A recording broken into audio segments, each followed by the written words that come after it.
नमस्कार मित्रों, मैं धर्मेश यादव वीटीटीसी वैशाली की यूट्यूब चैनल पर आप लोगों का स्वागत है। आज हम लोग डीएलएड फर्स्ट ईयर के कोर्स F2 के अंतर्गत जो है एक प्रकरण है, टॉपिक है सृजनात्मकता। डीएलएड फर्स्ट ईयर में कोर्स F2 के अंतर्गत जो एक हमारी महत्वपूर्ण टॉपिक है सृजनात्मकता, क्रिएटिविटी की क्रिएटिविटी क्या होती है, इसके बारे में आज हम लोग अध्ययन करेंगे जो है। तो सर्वप्रथम हम जानते हैं कि सृजनात्मकता का अर्थ क्या है। सृजनात्मकता का अर्थ है कि नव निर्माण करने की योग्यता। वह योग्यता यानी बालक में, किसी व्यक्ति में या अध्येता में वह योग्यता जिसके द्वारा वह जो है किसी वस्तु को नव निर्माण करने की क्षमता रखता हो। क्रिएटिविटी जो है सब। और एक क्रिएटिविटी शब्द को लेकर, सर्वप्रथम सृजनात्मकता शब्द को लेकर एक मनोवैज्ञानिक थे जेम्स ड्रेवर, जो कि बहुत इनकी परिभाषा चर्चित रही है। उन्होंने बार बार बताया कि जब किसी भी बच्चे, कक्षा के किसी भी बालक में मौलिकता, नवीनता और नवीनता के कार्य हो रहे हैं कि नहीं, इस प्रकार की यदि इनको देखना है तो हमें उनके दो बातों पर ध्यान देना पड़ेगा। पहला क्या है मुख्य, कि बालक द्वारा किया गया कार्य मौलिक है कि नहीं। दूसरा कि जो वह कार्य हो रहा है वह उसकी कोई समाज में उपयोगिता है कि नहीं जो है। यानी कोई व्यक्ति, कोई आदमी, कोई बालक सृजनशील है, यह तब साबित होगा कि जब उसके अंदर दो मुख्य रूप गुण हों। पहला क्या, मौलिकता होनी चाहिए, नवीनता होनी चाहिए, कार्य में नमनीयता होनी चाहिए। अर्थात वह बालक का जो कार्य है जो है वह जो दूसरे बालक कार्य कर रहे हैं, दूसरे लोग जो समाज के कर रहे हैं, उसको कुछ जो है कि हट कर हो जो है उससे जो है, तब हम कहेंगे कि बालक जो है कोई जो है सृजनशील कार्य कर रहा है। जैसे हमारे दार्शनिक हैं, कवि हैं, जो मतलब कि अपना विशिष्ट पहचान बनाते हैं जो है। तो इसके विषय में सर्वप्रथम जो है जेम्स ड्रेवर परिभाषा देते हैं कि सृजनात्मकता मुख्यतः नवीन रचना या उत्पादन में अनिवार्य रूप से होती है। जेम्स ड्रेवर ने बताया कि सृजनात्मकता मुख्यतः नवीन रचना या उत्पादन में अनिवार्य रूप से होती है। अर्थात कोई कार्य सृजनात्मक है कि नहीं, यह जो है तब साबित होता है जब उसमें कोई नवीन रचना निकल कर आई हो जो है, तब वह जो है कार्य सृजनशील होता है जो है।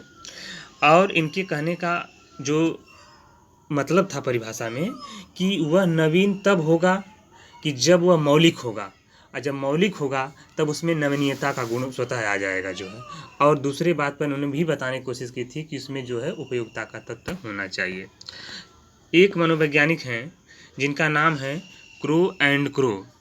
इन्होंने सृजनात्मकता को परिभाषित करते हुए बताया कि सृजनात्मकता मौलिकता के परिणामों को अभिव्यक्त करने की एक मानसिक प्रक्रिया है। इन्होंने बताया कि कोई बालक जो है जब सृजनात्मकता के मौलिक प्रक्रिया को बताना चाहता है, कक्षा में अभिव्यक्त करना चाहता है, तो वह जब सर्वप्रथम उसको जाना जाता है तो उसके शारीरिक विकास पर न जानकर बल्कि उसके बुद्धि के विकास के आधार पर जाना जाता है कि बच्चे की मेंटल लेवल क्या है, उसकी बुद्धि लब्धि क्या है। हम ज़्यादा फोकस उसके शारीरिक विकास पर न करते हैं, इन्होंने बताना चाहा जो है।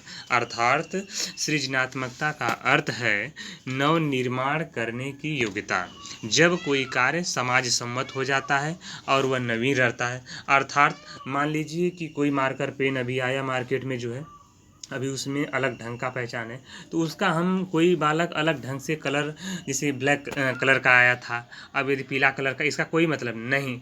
उसमें जो कंपोनेंट है, तत्व हैं, जो स्याही उसका है, यदि वह कभी कभी दूसरे अलग ढंग से बन जाए जो है, या उसकी पहचान अलग हो जाए, जिसे लिखने के बाद बहुत समय तक रहता है, अलग उसकी पहचान बन जाए पहले वाले मार्कर से, तो हम कहेंगे कि जो ये कार्य किया गया है यह सृजनात्मक है। चलिए दूसरा टॉपिक देखते हैं इसमें कि सृजनात्मकता के तत्व क्या है। सृजनात्मकता के तत्व में हमको जो है कि कुछ टॉपिक देखते हैं, मुख्य रूप से 4 प्रकार। जैसे पहला क्या है, धारा प्रवाह। दूसरा क्या है, विविधता, मौलिकता व नवीनता जो है। और तीसरा क्या है, विस्तारण। और क्या चौथा क्या है, मेन पुनः परिभाषीकरण जो है। तो धारा प्रवाह क्या होता है, सृजनशीलता में जो तत्व होता है बच्चे के अंदर, पहला धारा प्रवाह, यानी किसी प्रकरण पर एक के बाद एक उत्तर देना, यानी प्रति उत्तर देना।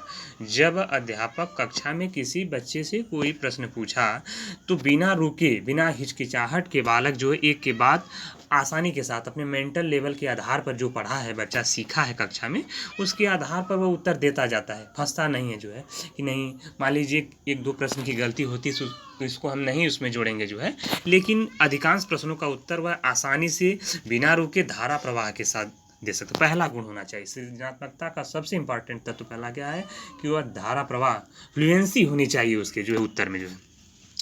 और जो है कि दूसरा क्या है, दूसरा विविधता मौलिकता, जो हमने वहाँ पर सीखा था जो जेम्स रीडर, वो वाला गुण यहाँ पर आया है कि दूसरों के उत्तर से भिन्न कैसे वह उत्तर दे रहा है।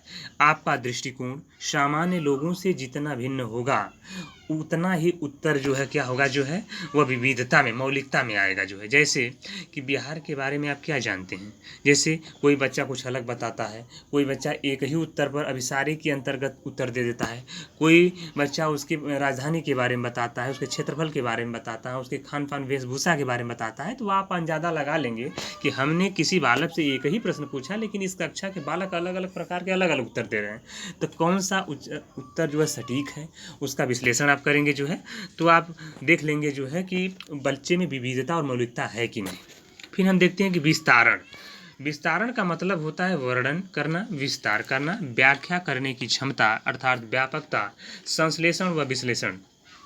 जब हम किसी टॉपिक को, अर्थ को, भावार्थ को बता देते हैं तो बच्चा बताए हुए आधार पर, रटे हुई विद्या के आधार पर न बल्कि अपने मस्तिष्क का प्रयोग करके अपने स्वयं के विचार के आधार पर जो है कुछ भाव को बताता है, कुछ अर्थ को बताता है, उसको विस्तार कर देता है। जैसे हम कभी एक लाइन कविता को पढ़ते हैं तो उसका अर्थ 3 लाइन में लिखते हैं, संदर्भ लिखते हैं, तो इस आधार पर जो है वह वर्णन करने में सक्षम होता है। और चौथा है पुनः परिभाषीकरण। अब इसको देखते हैं, एक बार परिभाषा हो चुकी, दोबारा आप अलग ढंग से परिभाषित करिए। इसके कहने का मतलब है कि जो परिभाषा आप दे रहे हैं उसमें सकारात्मकता होनी चाहिए, लेकिन कंडीशन क्या है कि जो आप परिभाषा दे रहे हैं सृजनात्मक कार्य करके, वह जो वस्तु आगे बनी थी, पीछे बनी थी, जो पहले बनी थी जो समाज में, उससे कुछ परिभाषा बिल्कुल हट कर होनी चाहिए। और एक बार कोई व्यक्ति उस बात की परिभाषा दे देता है तो पुनः कुछ समय बाद उससे पूछा जाए तो उस वस्तु में कौन से कंपोनेंट तत्व लगे थे, इस बारे में बता सकेगा व्यक्ति जो है। कहने का मतलब वह है कि जो सत्य होगा, जो ऑथेंटिक होगा, वह हमेशा सही रहेगा, तो उसको पुनः परिभाषित किया जा सकता है, प्रयोगशाला में लाया जा सकता है। ठीक है।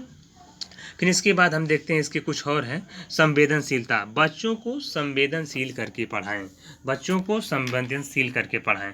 अर्थात संवेदनशील का क्या अर्थ यहाँ पर लगता है जो है, देखिए कि बालक को कौन सी योग्यता है, बालक को कौन सी योग्यता है, कौन सी अयोग्यता है, बालक की कौन सी योग्यता है, कौन सी अयोग्यता है। दूसरी बात कि वह किन बात से परिचित है, किन बातों से नहीं परिचित है, बालक की क्या कमियां हैं, वह क्या जानता है, क्या पहचानता है।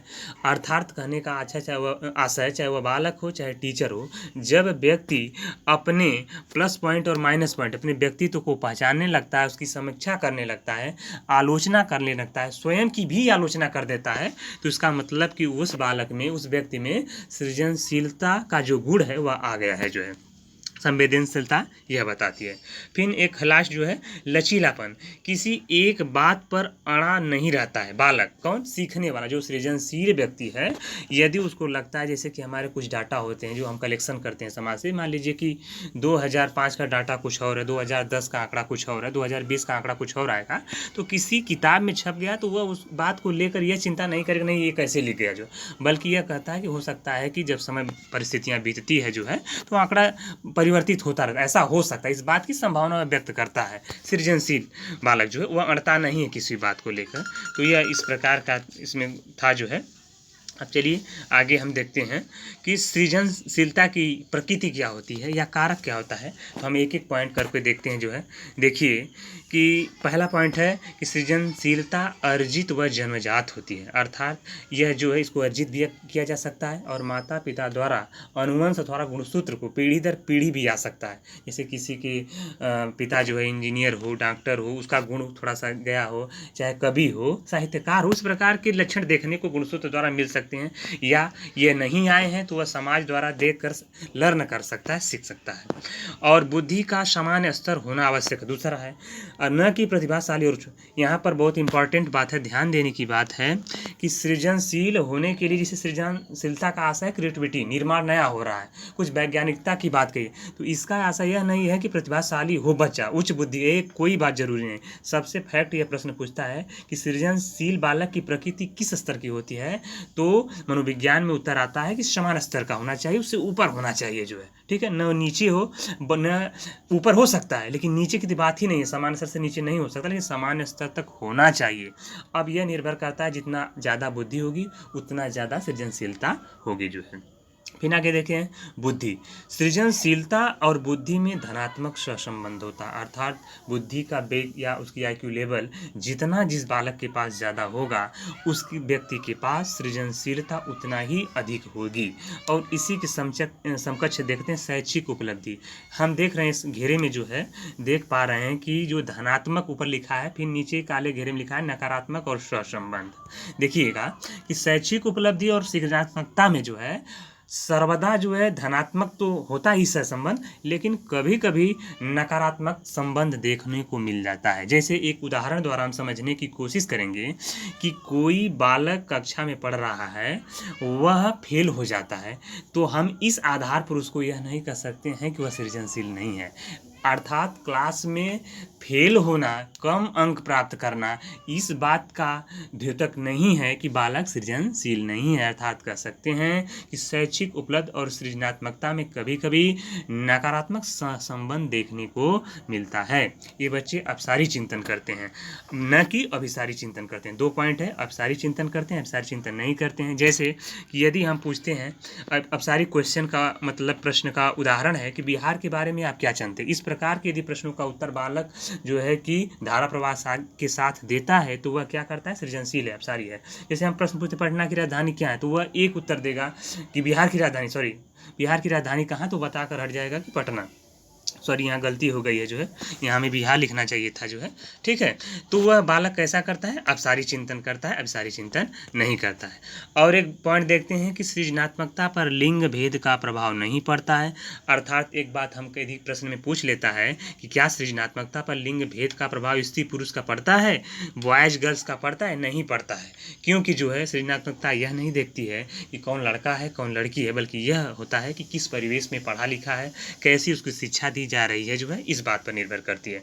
फिर है कि सृजनात्मकता में मस्तिष्क का दायां गोलार्ध सक्रिय होता है। हम आप देख पा रहे हैं यहाँ पर जो है कि मस्तिष्क का एक छोटा सा फिगर आपको बनाया गया यहाँ पर जो है, देखिएगा कि बायां भाग और ये जो है कि दायां भाग, ये बायां भाग है, ये दायां भाग है।